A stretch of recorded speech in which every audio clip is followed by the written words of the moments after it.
고린도전서 6장 12절에서 20절까지의 말씀을 우리 한 절씩 교독하도록 하겠습니다. 모든 것이 내게 가하나 다 유익한 것이 아니요 모든 것이 내게 가하나 내가 무엇이든지 얽매이지 아니하리라.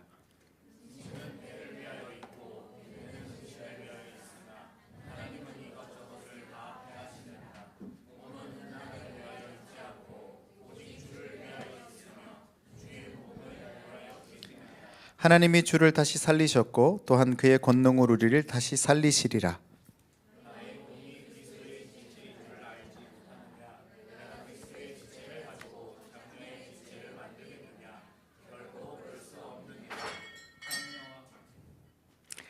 창녀와 합하는 자는 그와 한 몸인 줄을 알지 못하느냐. 일러스되 둘이 한 육체가 된다 하셨으니 음행을 피하라. 사람이 범하는 죄마다 몸 밖에 있거니와 음행하는 자는 자기 몸의 죄를 범하느니라.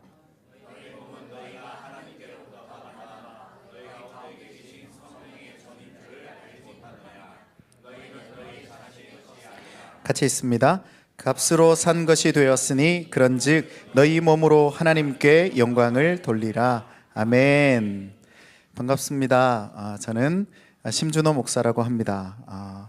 작년쯤이었던 것 같은데요, 제가 주일 예배에 한번 방문을 했다가 최영철 목사님께서 목요 찬양 집회에 한번 강사로 초대하겠다라고 하고 계속 연락이 없어서 공수표를 날리신 거구나 라는 생각을 했는데, 오늘 정말 뜻깊은 8월 15일 광복절 날, 다들 쉬는 날 이렇게 초대해 주셔서 굉장히 피곤한 몸으로 여러분과 함께 하고 있습니다. 하지만 우리의 피곤함을 넘어서서 하나님은 하나님의 은혜로 채워주실 줄로 믿습니다. 예배하는 이 구성원 자체가 아주 어린 우리 청소년으로부터, 맞죠? 청소년인 거죠? 청소년으로부터 우리 장년 성도님까지 아주 폭넓게 이렇게 예배하고, 또 이 남양주에 이렇게 좋은 예배가 세워져 가고 있다는 소식만 해도 남양주 땅이 참 축복받은 것 아닌가 이런 생각이 듭니다. 그 축복의 주인공들이 여러분들이 되셔서 이 남양주 땅에 하나님 나라와 복음이 세워지고, 이 청소년들을 통해서 또 수많은 청소년들이 함께 예배하는 날이 오게 될 줄로 믿습니다. 평일날 그날은 이 공휴일이 아닌 날로 다시 한번 잘 되실 때 초대해 주시면 감사하겠습니다. 아멘 하셨어요? 네. 네, 오진 않을 겁니다. 네, 저는 오늘 성령 중독이라는 제목으로 같이 말씀을 나누고자 합니다. 사실 성령에게 중독이라는 단어를 붙이는 것이 조금 어폐가 있을 수는 있지만, 그만큼 우리에게 굉장히 성령에 사로잡혀서 살아가는 것이 얼마나 중요한 것인가에 대해서 알 수 있는 것이기 때문에 제가 제목을 그렇게 잡아봤거든요. 이 바울은요, 19절 말씀 제가 새 번역으로 이렇게 한번 띄워봤는데요, 하나님께 영광 돌리는 삶을 살기 위해서 19절 말씀은 이렇게 살아가라 이야기합니다. 여러분의 몸은 성령의 전입니다. 여러분은 하나님으로부터 성령을 받아서 여러분 안에 모시고 있습니다. 여러분은 여러분이 스스로의 것이 아니라는 것을 알지 못합니까? 라고 하면서 바울은 질문하고 있습니다. 이렇게 생각해 보면 되겠죠. 나는 이번 한 주간 성령의 전처럼 살고, 성령의 전처럼 생각하고, 성령의 전처럼 행동하고, 성령의 전처럼 누리고 있는가? 이 질문이 어떻게 보면 조금 어려울 수 있겠지만, 쉽게 말하면 이겁니다. 이 질문이 어렵다면 내가 교회에서 사람들을 대하는 것처럼 내 일상에서 나 자신을, 내 이웃을, 내 가족을 대하고 있는가? 사실 교회에 오면요, 다 괜찮아 보이시거든요. 근데 우리 모두가 집으로 돌아가는 순간 굉장히 다른 사람이 되어지기도 합니다. 그래서 자녀들이 교회에 있을 때 부모님과 집에 있을 때 부모님이 너무 많이 웃으시는데 그러시군요. 오늘 하나님의 큰 은혜가 임하시기를 소망합니다. 집에 있을 때와 교회에 있을 때가 다르고, 또 내가 누군가를 대할 때와 내가 성전 안에서 하나님을 대할 때와 또 세상에 나가서는 전혀 다른 모습으로 살아가고 있지는 않는가에 대해서 질문해 보라라고 하는 질문이겠죠. 성도는요, 성전입니다. 우리의 몸이, 우리의 삶이 성전이라고 고린도전서 3장 16절에서 17절에 바울은 이미 이 고린도전서에서 말하고 있습니다. 근데 바울은 오늘 본문에서 또다시 반복하면서 강조하고 있거든요. 중요하다는 뜻이겠죠. 우리가 성전임을 발견하고 살아내는 것이 너무 중요하다라는 겁니다. 그러면 우리가 성전임을 발견하는 것, 사실 그렇게 살아내고 싶지만 잘 살아지지 못해서, 그렇게 살아내고 싶지만 내 성격을 조절을 못해서, 내 분노를 조절 못해서, 내 욕구와 욕망을 조절 못해서 내가 그렇게 살아내고 있는 거거든요. 사실 누가 화를 내면서 살아가고 싶겠습니까? 누가 자녀들이 게임하는 모습을 보면서 믿지 못하고 신뢰하지 못하면서 그렇게 그 자녀를 믿지 못하는 부모로서 살아가고 싶은 부모가 어디 있겠어요? 근데요, 그냥 삶을 살아가다 보면 자녀가 믿어지지 않고, 얘가 이렇게 게임만 하다 보면 점점점이라고 하는 물음표가 자꾸 생기거든요. 누구도 그렇게 하고 싶진 않습니다. 그러면 우리 모두가 그렇게 성전임을 깨닫고 살아갈 수 있는 방법이 뭘까? 저는 오늘 수많은 방법들 중에 그럼 성전을 더럽히는 것이 어떤 것이 있을까에 대해서 두 가지를 이야기해 보려고 하거든요. 성전을 더럽힐 수 있는 방법은 두 가지가 있을 겁니다. 아주 쉽게요. 외부에서 성전을 더럽힐 수 있겠죠. 또 내부에서 성전을 더럽힐 수 있을 겁니다. 저는 이 두 가지 방법에 대해서 얘기하려고 하거든요. 그래서 그것을 좀 정리해 보면, 몸은 외부의 유혹과 내부의 미혹이라고 하는 죄로 인해 더럽혀진다는 거죠. 그래서 외부의 유혹을 거절하고 내부의 미혹에 속지 않는 것, 그것이 성전을 더럽히지 않는 방법이라는 겁니다. 첫 번째인데요.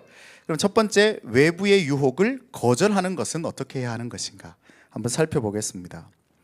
하나님은 이 세상에 있는 모든 것을 우리에게 주셨습니다. 우리가 누리고 우리가 취하고 다스리고 정복하도록 하나님은 우리에게 주셨죠. 하지만 우리에게 주신 모든 것들이 유익한 것이 아니다라고 12절 말씀에 이야기하고 있습니다. 한번 읽어볼까요? 시작. 모든 것이 내게 가하나 다 유익한 것이 아니요 모든 것이 내게 가하나 내가 무엇에든지 얽매이지 아니하리라. 하나님은 에덴에서는 모든 것이 유익했지만 죄로 인해서 범하여진 세상 가운데 우리에게 주어져 있는 모든 것이 유익한 것은 아니다, 이렇게 말하고 있습니다. 세상은요, 끊임없이 우리를 유혹합니다. 할 수 있는 모든 방법을 동원해서 우리를 유혹하죠. 아침에 눈을 뜨면서부터 잠자리에 드는 순간까지 세상은 우리를 유혹해서 넘어지게 하기 때문에 우리 인생 사는 이 과정이 그냥 유혹이다, 이렇게 볼 수 있죠. 그래서요, 이 유혹은 성도에게는 아주 치명적이고 그리고 참아내기 힘든 유혹들이 대부분입니다. 기본적으로 대부분 이 기독교가 금했던 모든 것들이라 생각하면 됩니다. 술, 성, 일, 돈, 권력. 사실 성도에게는요, 우리가 살아가는 삶의 현장 대부분이 우리를 유혹하는 것들이죠. 왜 그럴 수밖에 없는가? 우리는 왜 이 세상에 유혹을 당하면서 살 수밖에 없는가? 그것은 욕구에는 양면성이 존재하기 때문입니다. 생존을 위해서 우리의 욕구는 반드시 필요합니다. 하지만 과해지면 그 욕구는 오히려 생존을 위협하게 되어지죠. 살아가기 위해서 돈은 너무 필요합니다. 그런데 돈에 미쳐버리면 불법과 비열함과 치열함에 빠져서 관계를 망치고 건강을 해치는 일이 일어나게 되어지는 거죠. 여기에 돈 대신에 다른 걸 다 끼워봐도 다 그렇게 되어집니다.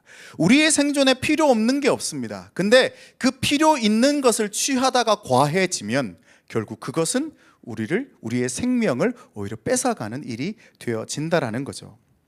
그래서 우리가 육체를 입고 이 땅에 살아가면서 욕구의 양면성을 내가 스스로 통제하는 것은 거의 불가능합니다.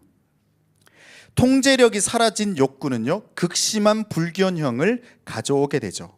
이 불균형의 상태가 계속 지속되다 보면 유혹에 취약하게 되어지고 결국 유혹을 허용하고 넘어지게 되어지는 겁니다.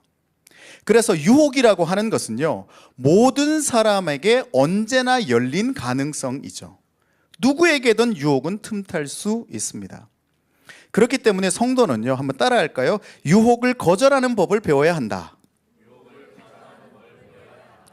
유혹을 거절하는 걸 어떻게 할까요? 돈의 유혹, 권력의 유혹, 우리가 취하고 싶은 이 수많은 성공의 유혹, 어떻게 거절할 수 있을까요? 사실 거절하기 쉽지 않을 거예요. 누군가가 길거리에 지나가다가 10억을 공짜로 준다고 하면 안 받으실 분들 계십니까? 사실 받지는 말아야 돼요. 다 거짓말일 테니까. 사실은 우리는 그런 유혹에 넘어지는 수많은 삶을 살아갑니다. 어떻게 하면 그럼 이 유혹에 넘어지지 않고 거절할 수 있을까? 유혹을 거절할 수 있는 방법들 중에 저는 성경적인 방법으로는 우선순위를 분명하게 세우는 것, 그것이 유혹을 거절하는 방법이라고 생각합니다. 우선순위를 제대로 세우는 것은요, 말씀을 있는 그대로 해석하고 적용할 수 있어야 우선순위를 바로 세울 수 있는데요, 13절 앞절 9절 말씀은 이렇게 말합니다. 같이 한번 읽어보겠습니다. 시작. 음식은 배를 위하여 있고 배는 음식을 위하여 있으나 하나님은 이것저것을 다 폐하시리라. 무슨 말이죠? 식물은요, 먹는 것이, 우리가 식물을 먹는 것이 몸의 본능이듯이 성적 욕구도 본능이라 합리한 고린도 교회의 오류를 지적한 겁니다. 배고프면 우리가 음식을 먹잖아요. 근데 지금 고린도 교회가 굉장히 성적으로 문란했습니다.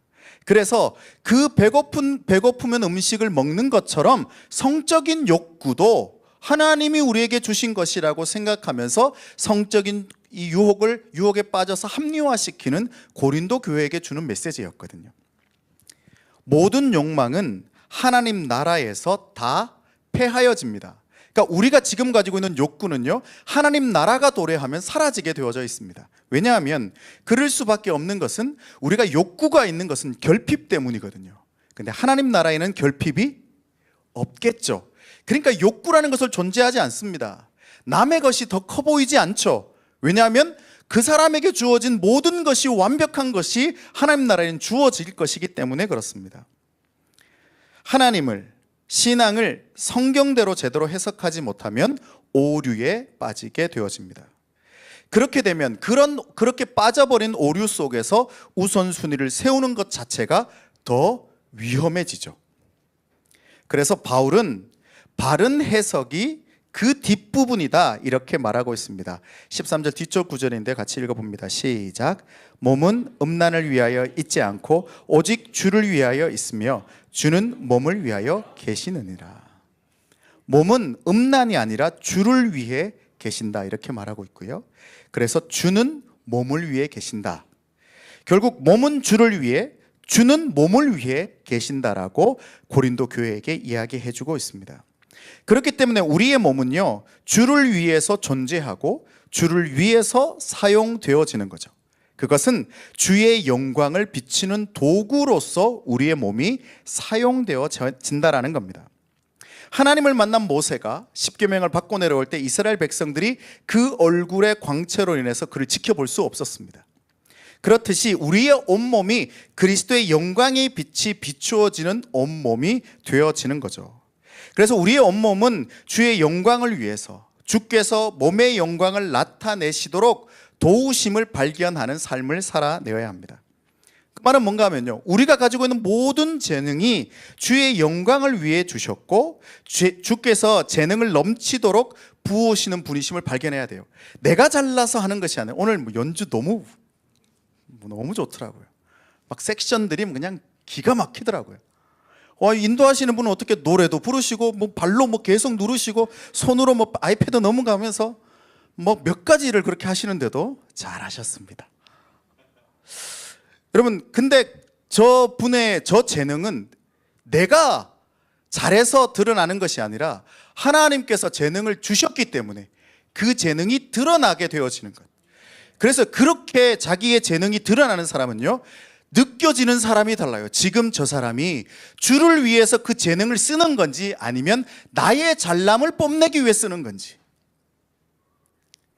물질이 주의 영광을 위해 사용되어지고 주께서 물질을 다스리시는 지혜를 주시는 분이심이 발견되어지는 거예요. 내가 잘나서 돈 열심히 버는 게 아니고, 내가 잘해서 버는 게 아니고, 이 세상에서 그 모든 것을 이겨낼 만한 지혜를 주셨기 때문에 내가 할 수 있다라고 하는 생각을 가지게 되어지는 겁니다.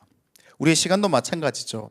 시간이 주의 것이고, 그래서 주의 것임을 인정하는 자들은 주께서 우리의 시간을 더 효율적으로, 합리적으로, 질서 있게 시간을 쓸 수 있도록 도와주시는 것을 발견하게 되어지면요, 이 선순환이 계속해서 일어나는 겁니다. 내 물질도 주의 것, 내 재능도 주의 것, 내 시간도 주의 것이라는 것을 인정하며 살았더니 더 많은 물질이 부어지고 더 지혜롭게 내 시간들을 쓸 수 있고 더 효율적으로, 더 건강하게 내 삶을 살아갈 수 있는 일이 계속해서 반복해지고, 뮤지션들에게 막 영감이 부어져서 기똥찬 곡들이 나오는 거죠. 막 쓰기만 쓰면 모든 사람의 마음을 울리고 감동시키는 그런 일들이 계속해서 선순환되어져서 일어나는 것. 가족과 자녀가 주의 것이고 주께서 그들의 모든 인생을 선함으로 인도하고 계심을 믿는 겁니다. 자녀들이 사실은 우리의 성에 안 찰 수도 있고, 그리고 내 뜻과 내 계획대로 되지 않을 수 있지만, 내 뜻과 내 계획대로는 안 되지만 주님의 뜻과 주님의 계획대로 되어지고 있는 과정 중에 있다는 것을 믿는 거예요. 언제까지? 끝까지요. 주님은 끝까지 놓지 않으시거든요. 그래서 우리도 놓지 않으면 되는 겁니다. 이런 우선순위를 고백하는 삶을 살아낼 때 유혹을 거절할 수 있습니다. 유혹은 힘이 있지만 에너지가 남아있을 때만 거절할 수 있어요. 어떤 유혹이 올 때 우리 안에 진짜 그것을 거절할 만한 힘이 있을 때만 유혹을 거절할 수 있지, 힘이 없으면요, 지쳐 있으면 유혹을 거절할 수 있는 방법이 없어요. 여러분, 이 목욕 찬양 집회에 와서 어떤 것을 누리기 원하십니까? 하나님 은혜를 갈망하는 이유가 뭐예요? 그 은혜가 나에게 힘을 줘서 이 힘을 받으면 세상에 나가서 유혹이 올 때 참아낼 수 있어요. 그런데 힘이 없으면 어떤 유혹이 올 때 넘어지고 무너지고 일어나지 못하게 되는 상황이 생기는 겁니다. 그래서 이 모든 것을 하나님 나라의 백성으로 주권 인식이 분명해지는 것을 말하는 겁니다. 그래서 마태복음에서 얘기하죠. 먼저 그의 나라와 그의 의를 구하라. 그 먼저라는 영어 단어가 first입니다. 그러니까 모든 것을 의미하는 것이 아니라 너의 우선순위를 바로 정해라, 이렇게 말하고 있는 거죠. 그럴 때 우리가 하나님 나라를 위해 살아갈 수 있다라고 고백하는 겁니다. 그때 우리는 이렇게 고백하게 되는 겁니다. 한번 따라 할까요? 나는 더 이상 죄의 유혹에 넘어가지 않을 것이다. 왜냐하면 나에게는 유혹을 거절할 힘과 능력이 이미 있기 때문이다. 믿으십니까? 여러분, 내 삶을 살아가다 보면 내가 지금 유혹을 이겨낼 만한 힘이 없는 성도라고 스스로를 생각할 때가 많습니다. 왜냐하면 우리는 죄의 유혹에 날마다 빠져서 그 죄의 유혹 가운데 허우적거리면서 살아가다 보니까 남은 몰라도 나는 내 자신을 알거든요. 내가 지금 얼마나 분노하고 있는지, 내가 얼마나 절망 가운데 살아가고 있는지, 내 삶이 정말 엉망진창인지 아무도 모릅니다. 나는 압니다. 그러니까 어떻게 해요? 내 안에 하나님이 주시는 힘과 능력이 있다는 것을 몰라요. 이미 우리가 하나님 나라 백성으로 살아내고 있다는 것을 모릅니다. 그러니까 그걸 모르니까 죄의 유혹이 올 때마다 무서워지는 거예요. 두려워지는 거예요. 근데 이미 우리가 그러한 능력이 있다는 것을 고백하게 되어지는 것, 그것은 하나님 나라 백성임을 내가 고백할 때, 믿을 때 그러한 일이 일어나는 거죠.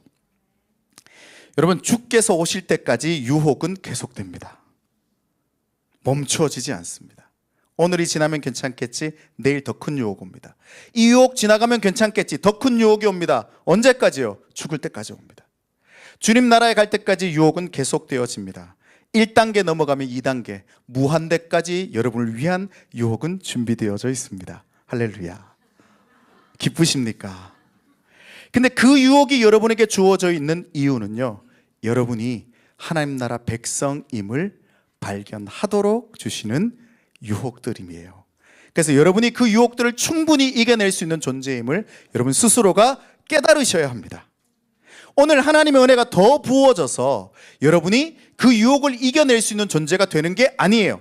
여러분은 이미 유혹을 이겨내는 존재인데 죄로 인해서 우리가 자꾸만 그 은혜와 능력이 가리워져 있기 때문에 오늘 부어지는 능력은, 오늘 부어지는 은혜는 여러분이 죄의 유혹에 넘어지지 않을 존재임을 깨닫게 해 주시는 선물과 같은 시간인 거죠. 그래서 벗겨내면 돼요. 여러분의 안에 있는 덮여져 있는 은혜를 찾아내시면 돼요. 보물찾기처럼요. 그래서 유혹을 차단하는 일은 우리 평생토록 계속되어져야 할 작업입니다. 그래서 유혹의 개별적 차단에 집중하는 것도 좋지만 근본적으로 유혹 자체를 무기력화시키는 것이 굉장히 중요하겠죠. 그것은 바로 성경적 우선순위를 우리의 삶에 장착하는 거예요. 성경적 우선순위는요, 한번 따라 합시다. 반드시 공동체와 함께 분별해야 한다. 나 혼자 우선순위를 정할 수도 있잖아요. 하나님의 뜻대로 이렇게 살아가면 좋겠다고 내 혼자 우선순위를 정할 수 있어요. 근데 그것은 바른지 그른지 구분할 수가 없어요. 분별할 수가 없어요. 그래서 공동체가 함께 모여서 그 우선순위를 함께 장착해야 돼요. 우리가 교회로 모이는 이유가 그겁니다. 우리가 공동체로 모이는 이유가 그거예요. 나 혼자 신앙생활해도 하나님의 은혜를 경험해도 되지만 우리가 공동체로 머물러야 하는 이유는 그래야 성경적 우선순위를 장착할 수 있게 될 수 있습니다. 나 혼자 선택해서 우선순위를 결정하면 나도 모르게 그게 가장 중요한 우선순위라 고집하면서 외골수적이게 됩니다. 이게 맞아. 그래서 다른 사람이 세워놓은 우선순위는 다 틀렸다고 말하게 되죠. 그러면 아주 심각한 신앙 꼰대가 됩니다.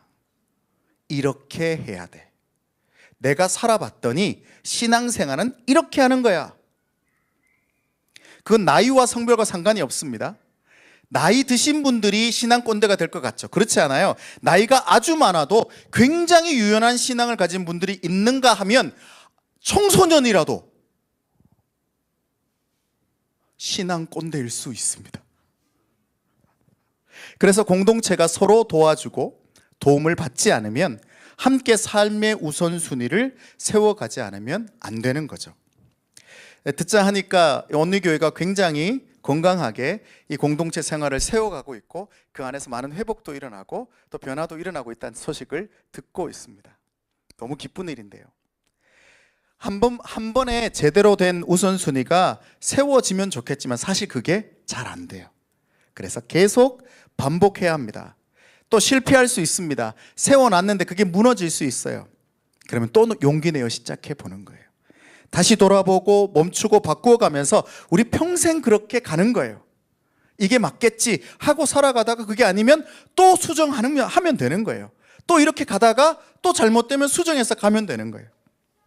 그게 신앙이고 인생입니다. 권사님 집사님들 계시는데요, 인생이 권사님 집사님 뜻대로 되시던가요? 계획해놓으면 계획한 대로 되시던가요? 잘 되지 않아요, 그죠? 하지만 잘 되지 않았다고 해서 절망하는 게 아니죠. 잘 되지 않을 그때 우리는 또 수정해서 그 인생의 여정을 걸어갑니다. 그래서요, 특별한 정답은 없습니다. 그렇다고 지금 나의 여정이, 내가 가는 여정이 정답이 아닌 것도 아니에요. 다 정답이에요. 내 옆에 있는 사람의 길도 정답이지만 다른 사람의 길도 정답이에요. 여러분, 온리 교회도 정답이지만 데이 처치도 정답이라고 믿습니다. 감사합니다. 여러분, 저는 진짜 정답은 정답과 오답이 계속 반복되어져 가면서 찾아가는 것 자체가 정답이라고 생각해요. 우리 청년들이나 우리 청소년들이나 앞으로 내가 어떤 일을 하면 좋을까 꿈을 찾고 미래를 발견하려고 하는데 잘 안 되죠. 쉽지 않을 겁니다. 원래 쉽지 않은 거고요. 그리고 내가 찾아봤는데 그 길을 걸어가 봤는데 그게 맞지 않아서 실망하고 절망하고 계신 분들이 있을 수도 있어요. 그냥 또 바꾸면 돼요. 그때 수정해서 또 가면 되고, 수정해서 또 가면 되고, 수정해서 또 가면 돼요. 저는 그래서 이 말을 참 좋아합니다. 여러분, 우리가 인생을 살아가면서 내 뜻대로 되지 않고 내 계획대로 되지 않아서 내 인생이 울퉁불퉁해 보이죠. 이쪽으로 가다 벽에 부딪혔고 저쪽으로 가다 부딪혀서 내 모든 길이 울퉁불퉁하고 막 돌아가기도 하고 엉망진창인 것 같은데, 주님 나라에 가서 우리가 뒤를 돌아보면 우리의 길은 직선일까요? 곡선일까요?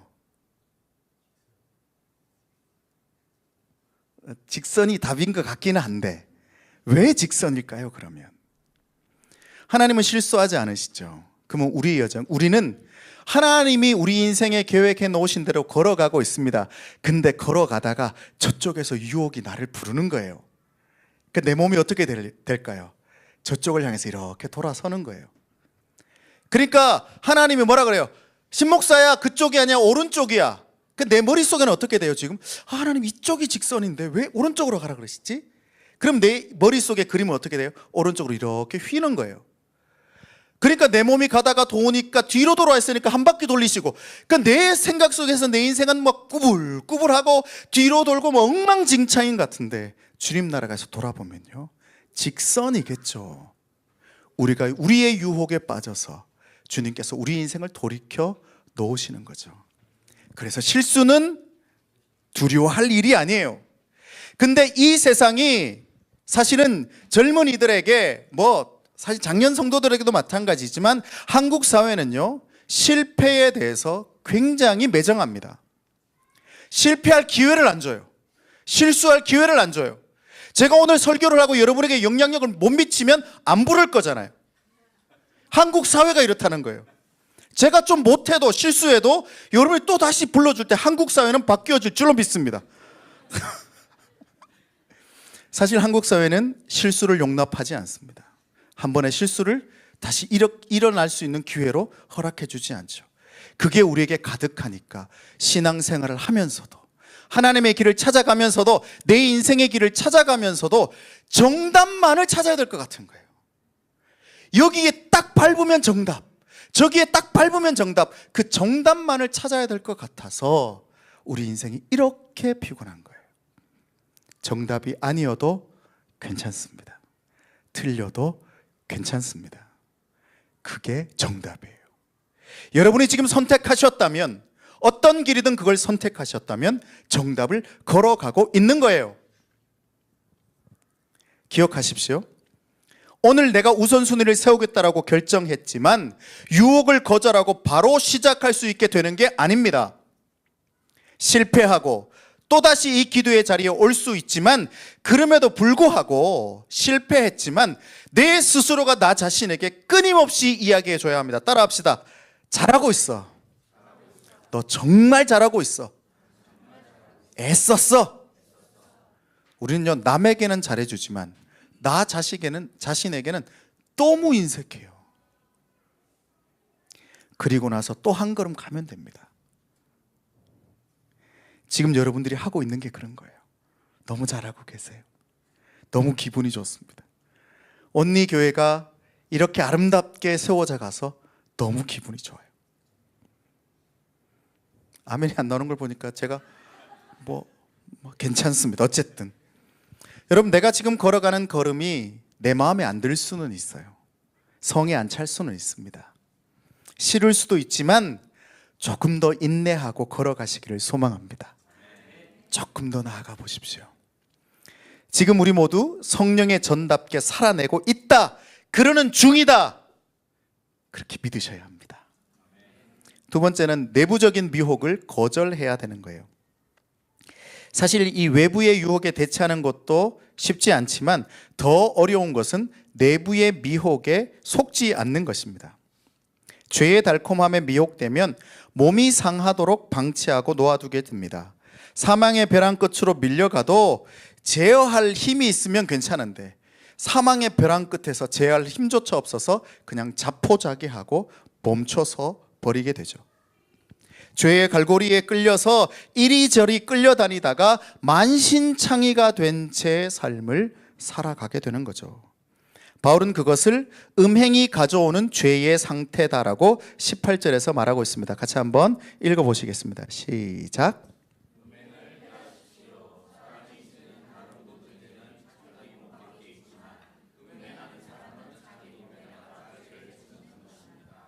자, 음행이라고 하는 말은 성적인 본능을 채우기 위해서 범하는 하나님의 언약의 범위인 혼인을 벗어나는 모든 성행위를 음행이라고 말합니다.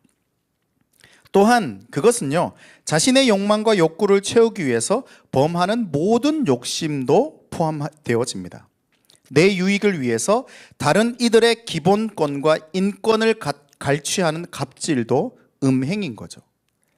나의 바운더리를 지키기 위해서 다른 이들의 바운더리를 침범하는 폭력, 살인, 전쟁과 같은 것들도 넓은 의미에서 본다면 음행인 겁니다.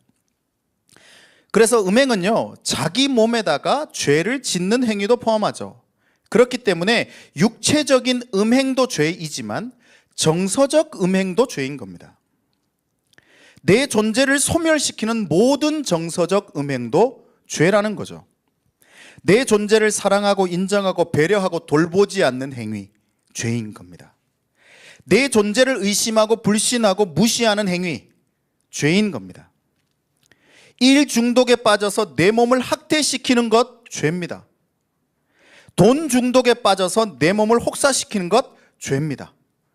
관계 중독, 알코올 중독, 인정 중독, 운동 중독, 도박 중독, 우울과 무기력 중독, 불안과 두려움 중독, 이기심과 이타심 중독과 같이 내 몸의 한계를 넘는 과부하 상태에 나를 놓아두는 모든 것은 음행이라고 하는 죄라는 거죠. 그래서 같이 한번 읽어볼까요? 하나님이 정해놓으신, 시작. 하나님이 정해놓으신 모든 기준을 벗어나는 모든 것이 중독이다. 여러분, 중독이라고 하는 것은요, 하나님이 정해놓으신 기준을 벗어나는 것이면 다 중독인 거예요. 중독은 제어할 수 없는 상태에 놓인 것입니다. 욕심이 가득하여 죄의 길을 넓게 열어놓은 상태가 중독인 거죠. 그 결과 죄가 가득하게 되고 결국 은혜가 제어할 수 없는 상태에 빠진 거예요. 이 중독에 빠져버리고 나면 하나님의 은혜가 부어져도 통제를 할 수 없는 거예요.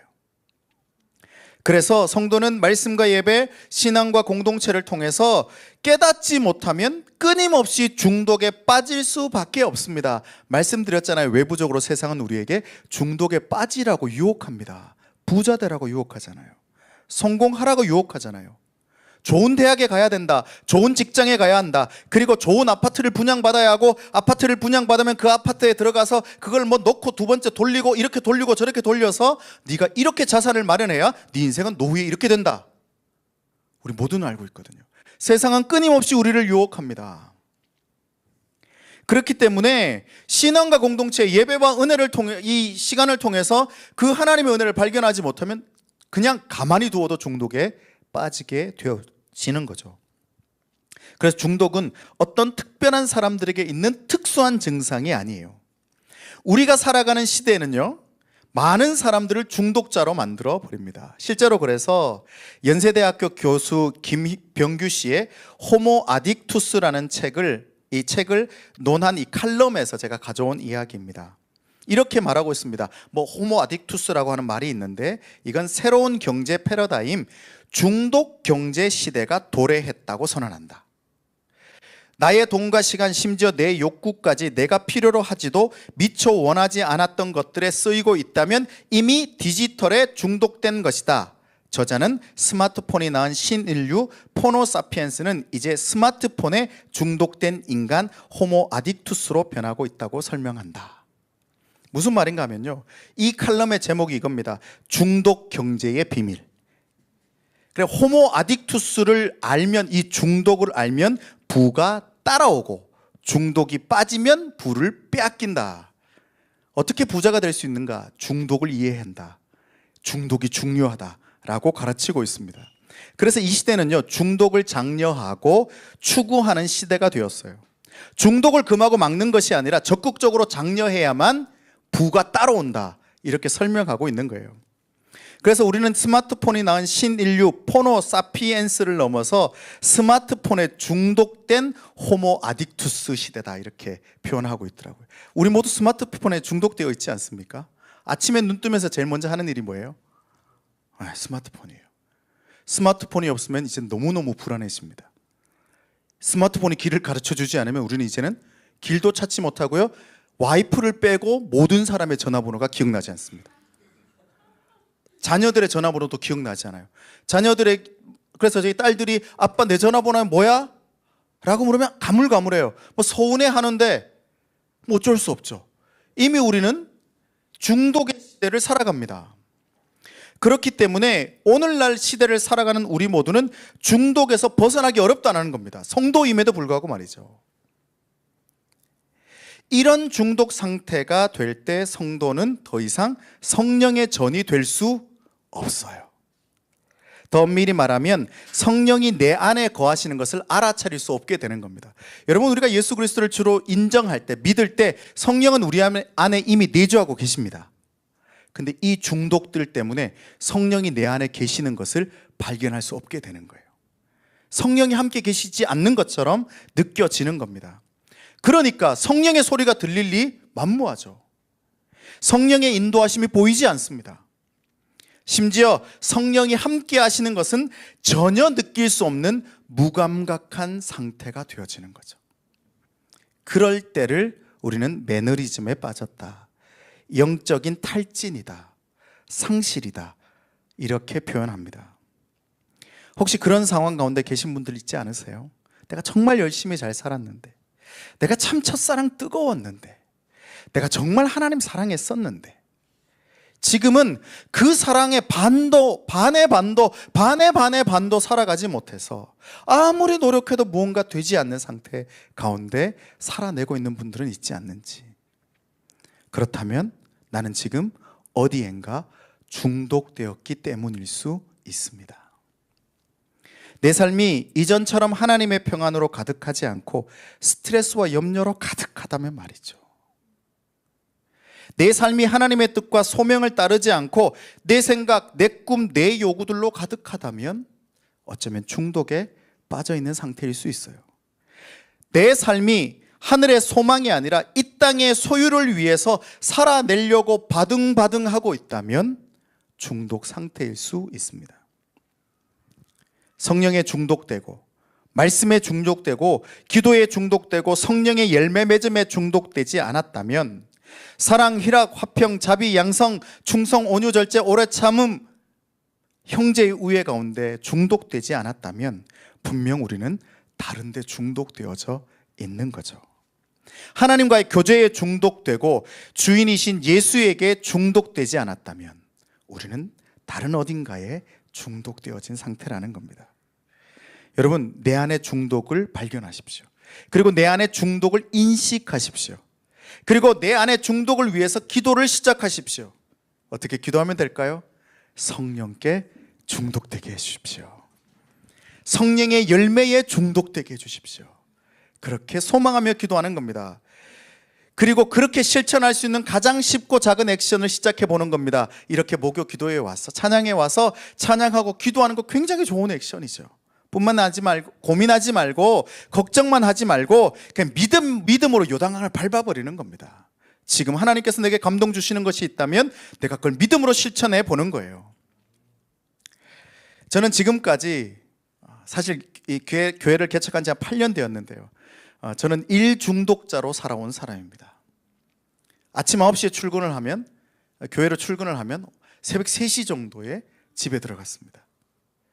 물론 최영천 목사님도 함께요. 함께 그렇게 들어갔습니다.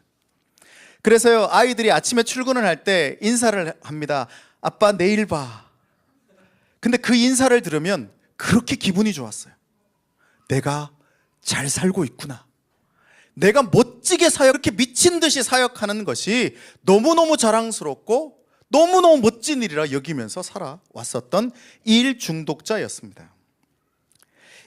그래서 일 중독자의 특징은요, 일에 중독되면 중독될수록 행복합니다.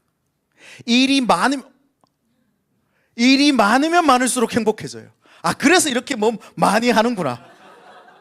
이것도 하고 막 일이 많을수록 막 행복해져. 회개하십시오. 그래서요, 누구보다 많은 일을 하고 수많은 일들을 몰고 다녔습니다. 시간을 분초 단위로 쪼개고 초 단위로 쪼개고 살았고, 그럴 때마다 희열을 느꼈습니다. 막 시간 단위로 신방을 하는 거예요. 그래서 저는 신방을 할 때 제가 가서 신방하지 않고 저는 카페에 앉아있고 시간 단위로 사람이 바뀌어서 신방을 했습니다. 끝! 오케이, 기도해주고 예수님 이름으로 기도합니다. 그러면 다음 사람이 딱 앉고, 그럼 마지막 타임쯤 되면요, 내가 내 안에 있는지 내 밖에 있는지 내 방에 얘기합니다. 목사님 오늘 여기까지 하시죠. 그게 기쁨으로 여기며 살아왔죠. 첫째 아이를 출산하고 돈이 없어서 아내가 하루 일찍 퇴원을 하는 날도 저는 일을 하러 갔습니다. 그래서 아내가 수술한 몸으로 하루 일찍 퇴원하면서 퇴원 수속 다 밟고 그 아이를 데리고 본인이 가다가 미역국은 끓여 먹어야 될 것 같아서 혼자 미역을 사서 미역국을 끓여 먹었다는 얘기를 몇 년 뒤에 들었습니다. 그 얘기는 제게 들리지 않았거든요. 그렇게 예전 얘기입니다. 그래서 그렇게 일 중독에 빠져 사는 삶을 스스로 자랑스러워했습니다. 그러다가 공황장애가 찾아왔으니까 말이죠. 일 중독 끝판왕이었다라고 해도 과언이 아니에요. 그렇게 일 중독은 저를 파괴시켰습니다. 그것이 영적 음행이라고 하는 것을 모르고 말이죠. 하나님이 기뻐하시지 않는다라는 것을 눈치채지 못하고 그렇게 행했죠. 여러분, 현대 자본주의와 시장 경제는 우리 모두를 중독으로 초대합니다. 아무런 의심 없이, 고민 없이, 기도 없이, 믿음의 동력자 없이 혼자 그 자본주의 가운데 들어갔다가 낭패 맞기 십상이에요. 우리가 함께 모여서 기도하고 공동체로 머물면서 살아내야 하는 이유는요, 우리 혼자의 힘으로 이 자본주의와 싸워서 이겨낼 수가 없어요. 이 청소년 아이들이 지금 이 기도에 와서 같이 기도하는 것 너무너무 멋진 일이에요. 우리 딸도 중2인데 지금 핸드폰 중독에 빠져 있는데 데리고 올 걸 그랬습니다. 여러분, 혼자 이겨낼 수 없어요. 공동체가 함께 기도하고 함께 예배하고 함께 머물러서 이 모든 공동체가 함께 성령에 사로잡혀서 살아내지 않으면 이겨낼 수 없는 사회입니다. 목사인 제가 영적 음행에 빠져 그렇게 일 중독에 빠졌다니까요. 여러분, 저만 그렇습니까? 여러분은 그렇지 않으세요? 그렇게 중독에 빠져 있지는 않는지 오늘 스스로 한번 점검해 보십시오. 말씀의 결론을 맺습니다. 그래서 이제 좀 시간을 두고 나머지 시간들을 살아내시면서 내가 어디에 중독되었을까 한번 들여다보십시오. 여러분이 성령에게, 하나님에게, 예수에게, 성경 말씀에 중독되어져 있다면 지금처럼 사시면 됩니다. 잘하고 계세요. 근데 혹 그게 아니라면 나의 중독을 발견하셔서 그것을 하나님 앞에 내려놓고 성령에 중독된 자로 살아내기를 소망해 보십시오. 그럼 그 삶에 주시는 하나님 은혜가 무엇인지를 발견하게 되어질 겁니다. 그래서 제가 여러분에게 권면하고 싶은 게 있습니다. 혹시 내가 그런 중독에 빠져 있었던 것 같아 라고 하는 게 발견되어지면 꼭 한 사람 이상에게 고백해 보십시오. 그리고 기도를 요청해 보는 겁니다. 정확하진 않아도 괜찮아요. 하지만 내가 그런 중독에 빠져 있는 것 같아. 사실 모든 것이 생각나는 거 있으면 그 생각나는 게 하나 붙이면 돼요. 나 인정 중독인 것 같아. 누가 인정해 주지 않으면 그렇게 서운해. 아니면 나는 누군가의 관심이 너무 필요한데 누가 관심을 가져주지 않으면 다 그렇게 서운하고 힘들어. 아니면 무언가를 쟁취하고 막 내가 가져야지만 마음이 안심되고, 아니면 어떤 관계 속에서 누가 나를 거절할까 봐 두려워서 그냥 그 사람과 함께 있는 것이 내게 좋지도 않음에도 불구하고 계속 끌려다니는 관계 중독일 수도 있겠죠. 찾아보시면 수도 없이 많이 있을 겁니다. 그것을 발견하면 꼭 한 사람에게 나누시고 그것을 함께 기도해 보십시오. 그리고 그것이 회복되어지는 놀라운 일들을 경험해 보십시오. 하나가 풀어지고 나면 그 다음 또 하나가 풀어지고 또 다음 하나가 풀어지고 또 다음 하나가 풀어져서 온리교회에 오기만 하면 그렇게 하나씩 실타래가 풀어지듯이 꼬여있는 인생이 풀어지고 꼬여있는 관계가 풀어지고 꼬여있는 건강이 풀어지고 꼬여있는 모든 삶이 풀어져서 하나님께서 회복시켜 주시는 것을 발견하게 되어지는 일들이 일어난다는 소문이 이 남양주 땅 가운데 넘쳐나게 된다면 멋진 소식이, 지금도 멋진 소식이 들려지고 있지만 더 아름답고 멋진 소식이 들려지게 될 줄로 믿습니다. 소망합니다. 오늘 이 목요 찬양 기도에 오신 여러분이 그 주인공이시기를 예수 이름으로 축원합니다. 그래서 저는 오늘 성령 중독, 우리 성령께 중독되도록 함께 찬양하고 기도하고 예배하며 함께 좀 하나님께 나아가려고 하는데요. 일단 말씀을 좀 묵상하시면서 오늘 들려졌던 말씀 가운데 내가 이런 중독에 빠져 있진 않는가? 아니면 나는 이런 열등감 중독, 외로움 중독, 이런 다양한 중독들에 나는 빠져 있진 않는가? 한번 스스로를 돌아보십시오. 그래서 오늘 그 하나님께서 그 여러분만 알고 있는 그 문제를 성령께서 임재하셔서 만지시도록, 자존감 부족의 중독, 자신감 부족의 중독, 내게 있는 모든 연약함의 중독들을 오늘 성령께서 치유하시고 회복시키시는 일들이 일어나길 소망하면서 여러분 각자가 한번 떠올려 보십시오. 어떠한 것들이 있는지.